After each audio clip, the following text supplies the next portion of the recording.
నరసింహులు గారు మన దేశ స్వతంత్రం కోసం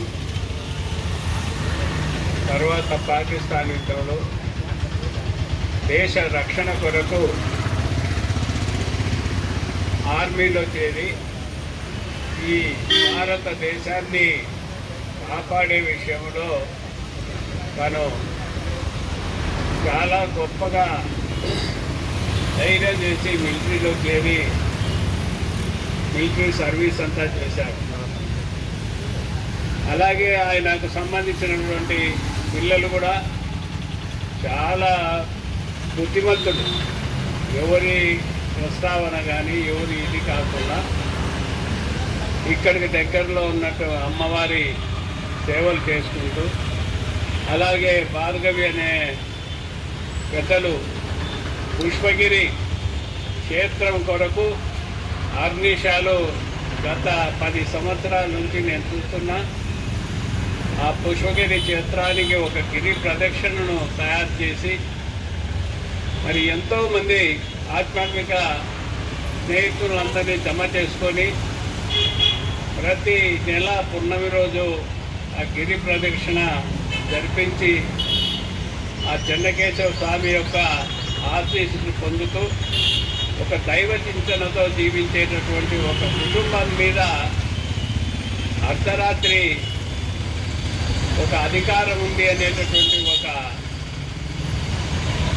మతంతో దీన్ని కూర్చడం, వందల మంది చెప్పారు ఇప్పుడే అన్న, వాళ్ళు మందు తాగడము, బంగాకు తాగి ఇద్దరు విడిగా జేసీబీలు తీసుకొచ్చి చిన్న గృహాలు, పాపం వాళ్ళ జీవనం చిన్న చిన్న ఇల్లు కట్టుకొని చిన్న గృహాలను వాళ్ళు ఎట్లా వాళ్ళకు చేతులు ఆడినాయో నాకైతే అర్థం కావడం లేదు. అట్లా వాళ్ళ ఇవన్నీ పడగొట్టి చిన్నాభిన్నం చేసి ఇవన్నీ కూడా ఏదో వాళ్ళ సొంత ఆస్తిలాగా దీన్ని ఇది స్వాధీనం చేసుకోవాలనేటువంటి ఒక చెడ్డ ఉద్దేశంతో చేసినటువంటి కార్యక్రమానికి ఆ రాజకీయ పార్టీలన్నీ, వామపక్ష పార్టీలు ముఖ్యంగా దీంట్లో మంచి పాత్ర పోషించి ఆ కుటుంబాలకు అండగా ఉండి వాళ్లకు తోడుగా ఉండి కలెక్టర్ దృష్టికి, ఎస్పీ దృష్టికి తీసుకుపోయి ఈ యొక్క జరిగినటువంటి సంఘటన అరాజకాన్ని వివరించి కొంతవరకు న్యాయం చేసేదానికి అటు సిపిఐ, సిపిఎం, మిగతా ప్రజా సంఘ పార్టీలు, కొంతమంది తెలుగుదేశం నాయకులు అందరూ కూడా ప్రయత్నించారు. కానీ వాళ్లకు పూర్తి స్థాయిలో న్యాయం జరగలేదు. వాళ్ళు ఈ విధంగా జరిగినటువంటి సంఘటన మీద ఎవరైతే దీనికి బాధ్యులు ఉన్నారో వెనకాల వాళ్ళని అరెస్ట్ చేయకుండా ఏదేదో చూద్దామని కండలీళ్ళు తొట్టడం ఈ డిపార్ట్మెంట్కు అలవాటు అయిపోయింది.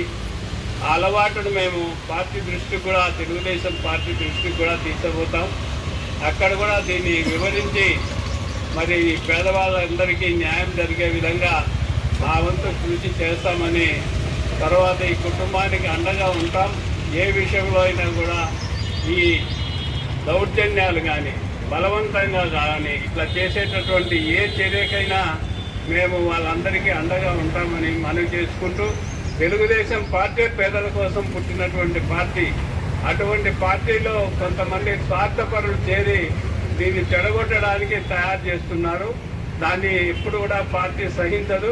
హైకమాండ్ దృష్టి కూడా దీన్ని తీసుకుపోయి అక్కడ వివరించి వీళ్ళకు న్యాయం జరిగే విధంగా మా వంతు కృషి చేస్తామని మనవి చేసుకుంటూ, మరి వీళ్ళందరికీ కూడా మేము అండగా ఉంటాం, మద్దతుగా ఉంటామని మరొకసారి తెలియజేసుకుంటూ, మరి ఈ కార్యక్రమానికి బలపరుస్తున్నటువంటి వామపక్షాలందరికీ కూడా పేరు పేరున ధన్యవాదాలు తెలియజేసుకుంటూ సెలవు తీసుకుంటాం.